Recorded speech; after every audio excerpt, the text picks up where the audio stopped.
கொண்டு வரப்பட்ட முக்கிய மக்கள் நலத்திட்டங்கள் தொடரும் என்ற உறுதியை தெரிவித்துக் கொள்கிறேன்.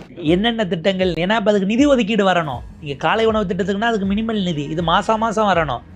இதை என்னென்ன திட்டங்கள்னு கிளாரிட்டியாக சொல்ல வேண்டியிருக்கு. அப்போ இந்த சிக்கல் இருக்குது. நிதி நெருக்கடி விஜய் அவர்களுக்கு மிகப்பெரிய சிக்கலாக மாறப்போகிறது. குறைஞ்சபட்சம் நீங்கள் ஒரு அரசியல்வாதியாக யோசித்தாலும் 2029 நாடாளுமன்ற தேர்தலுக்கு முன்னாடி நீங்கள் சொன்னதில் பாதியாச்சும் கொடுக்க ஆரம்பிக்கணும். தமிழ்நாட்டினுடைய பொலிட்டிக்கல் தட்பவெட்பத்தில் இதை விமர்சிப்பாங்கன்னு தெரியும். விமர்சனம் எந்த எல்லை வரைக்கும் போகுதுன்னு செக் பண்ணுறதுக்கு தான் அவர் தெரிஞ்சே இதை பண்ணியிருக்காரோன்னு நான் பார்க்குறேன். பிரேமலதா இன்னைக்கு ஸ்கோர் பண்ணாங்க பாருங்க.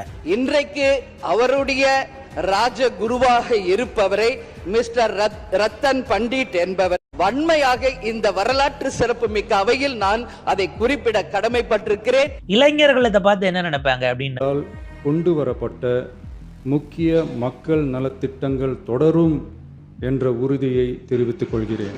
என்னென்ன திட்டங்கள், ஏன்னா இப்போ அதுக்கு நிதி ஒதுக்கீடு வரணும். நீங்கள் காலை உணவு திட்டத்துக்குன்னா அதுக்கு மினிமல் நிதி, இது மாதம் வரணும். இதை என்னென்ன திட்டங்கள்னு கிளாரிட்டியாக சொல்ல வேண்டியிருக்கு.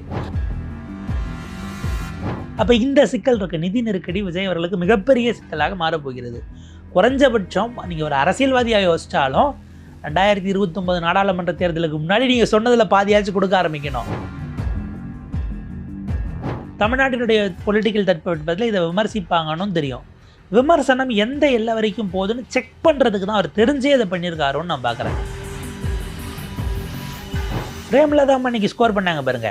இன்றைக்கு அவருடைய ராஜகுருவாக இருப்பவரை மிஸ்டர் ரத்தன் பண்டிட் என்பவர் வன்மையாக இந்த வரலாற்று சிறப்பு மிக்க அவையில் நான் அதை குறிப்பிட கடமைப்பட்டிருக்கிறேன். இளைஞர்கள் இதை பார்த்து என்ன நினைப்பாங்க அப்படின்னு